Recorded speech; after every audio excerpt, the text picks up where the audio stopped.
Good morning बच्चों और मेरे अभिभावक को सुप्रभात, प्रणाम, सत श्री अकाल, अस्सलाम वालेकुम। प्रिय शिष्यों, आपके सामने जो ये चित्र चल रहे हैं, इनमें हिंदी के बहुत महान साहित्यकार हैं, कोई आलोचक हैं, कोई प्रकृति के प्रेमी हैं, कोई प्रेम के प्रेमी हैं, कोई ईश्वर के प्रेमी हैं। तो उनके चेहरों के साथ उनके नाम दिए जा रहे हैं। आप इन्हें याद रखें।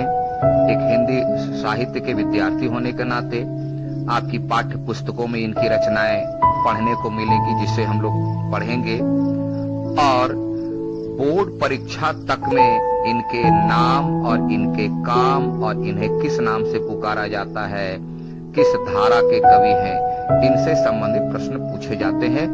इसलिए आप इन्हें भी सम्मान के साथ याद रखेंगे। चलिए बच्चों, निकालिए क्लास 7 संचिता। और हम लोग देख रहे थे हमारे दीनू काका, लेसन नंबर 5, और हम लोग पेज नंबर 32 तक पढ़ चुके थे। 2 सितंबर, आज हम लोग देखेंगे 3 सितंबर को कौन सी घटना घटती है। तो चलिए आए, बुक निकाल लीजिए और बुक में देखिए कि आज रविवार का दिन था। ऐसे आज वो दिन नहीं है, बुक में है आपका डायरी। आज रविवार का दिन था। हमारी टोली यानी बच्चों की टोली सुबह 7 बजे से ही बागीचे में पहुंच गई। सुबह 7 बजे, क्योंकि संडे था, बच्चों को छुट्टी थी, और वह सुबह 7 बजे ही बागीचे में पहुंच गई। एक बात याद आ जाती है बार बार कि अधिकांश लोग संडे यानी रविवार को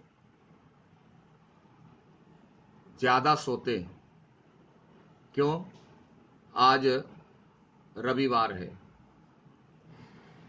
लेकिन इनमें से कुछ लोग ऐसे होते हैं कि जो ज्यादा इंपॉर्टेंट काम है, जो और दिन नहीं कर पाए, उसको करने के लिए वो जरा पहले जगते हैं, क्योंकि अन्य दिन उसको काम करने का मौका नहीं मिलेगा। और ये देखिए, बच्चों में ये है आदत। सुबह 7 बजे ही सभी बच्चे बागीचे में पहुंच गई। टोली, पूर्व ग्रुप पहुंच गया। क्यों?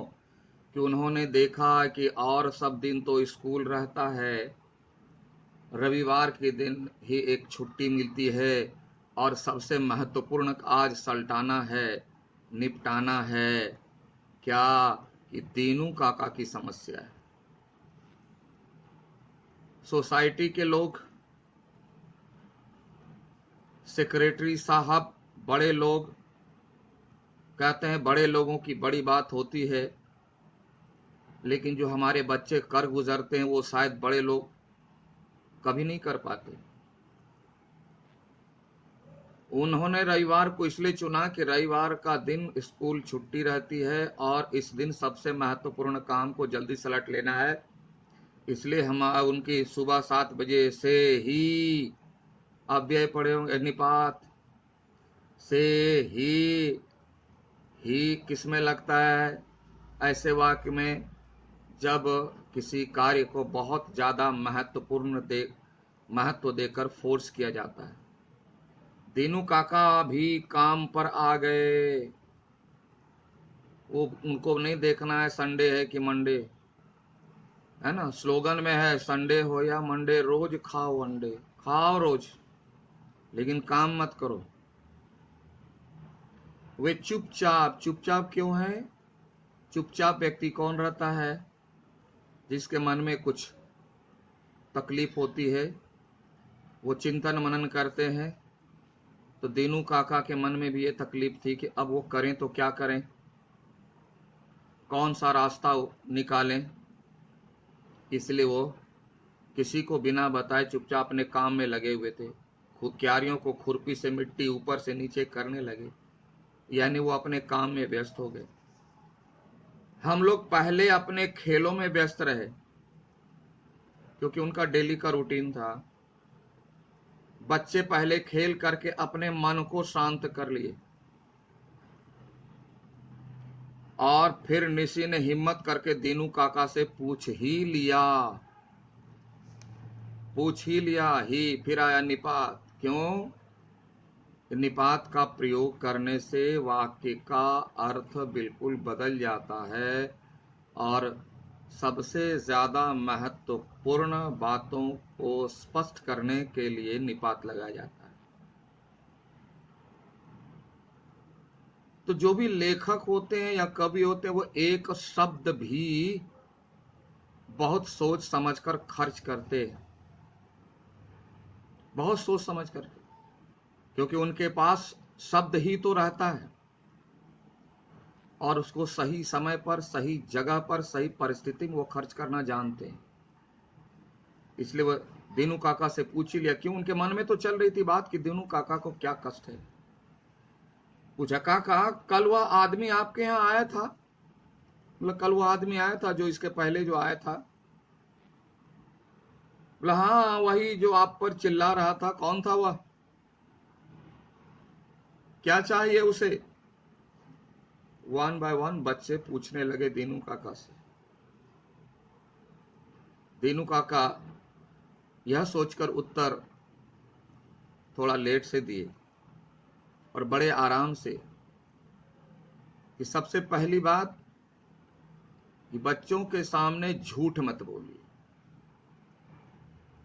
क्योंकि अगर आप झूठ बोलते हैं या मैं झूठ बोलता हूं तो उस बच्चे का मन इतना सरल होता है कि वह अपने से बड़ों की बात को सच मान लेता है और उस पर उसकी सोच की बुनियाद खड़ी हो जाती है।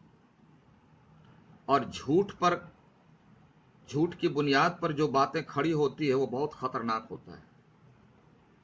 एक हमारे दीनू काका इस बात को जानते थे, इसलिए उन्होंने कोई झूठ नहीं बोला। बड़े आराम से इस बात का ख्याल रखते हुए और दूसरी इस बात का ख्याल रखते हुए कि बच्चे को तकलीफ ना हो। एक तो वे तकलीफ झेल ही रहे, मानसिक तनाव, फिर उनको भी तकलीफ ना हो और उनके भविष्य का ख्याल भी रखा जाए। इसलिए बड़े आराम से बोलते हैं, कुछ नहीं बेटा, घर खाली करने को कह रहा था।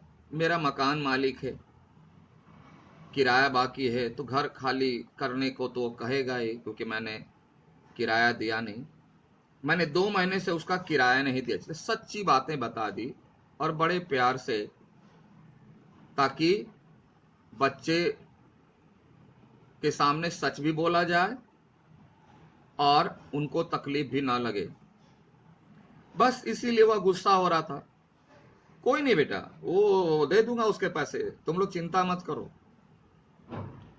लेकिन जो जिसको जितना अधिक चाहता है वह लाख चाहे कुछ भी बोले, उसकी तकलीफ को वह देख नहीं सकता और उसका उपाय करेगा ही करेगा। और दीनू काका सबको प्यारे थे, बच्चों को तो खासकर ज्यादा, और बच्चे भी उन्हें प्यार करते थे। इसलिए बच्चे तो माने नहीं, दीनू काका ने अपना दायित्व तो निभाया। लेकिन बच्चे सतर्क हो गए।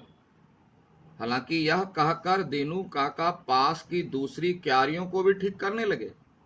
यह कह करके दीनू काका अपने काम में बिजी हो गए, लेकिन बच्चों का ध्यान दीनू काका की समस्याओं पर चला गया और वे उसे दूर करने के लिए योजना बनाने लगे।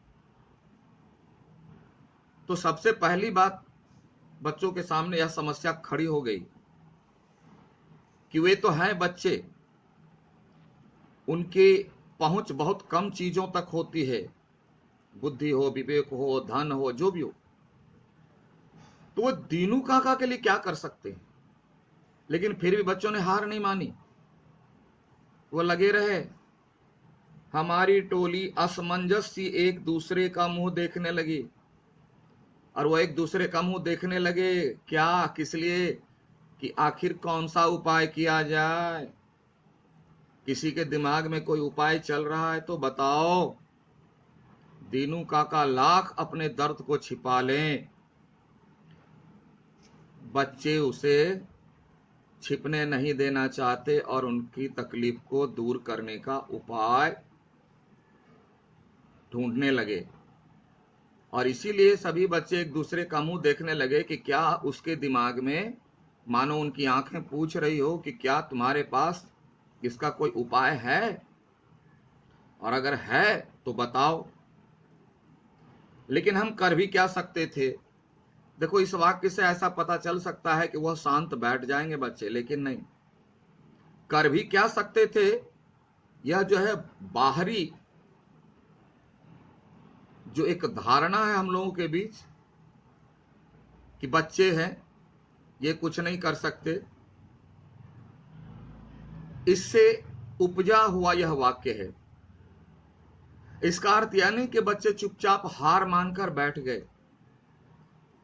वाक्य तो है, वाक्य तो निकला, ये बातें आई, लेकिन फिर दीनू काका के प्रति प्रेम उमड़ा और वे योजना बनाने लगे, उपाय ढूंढने लगे सबसे पहले, क्योंकि उपाय सामने आएगा तभी योजना बनेगी।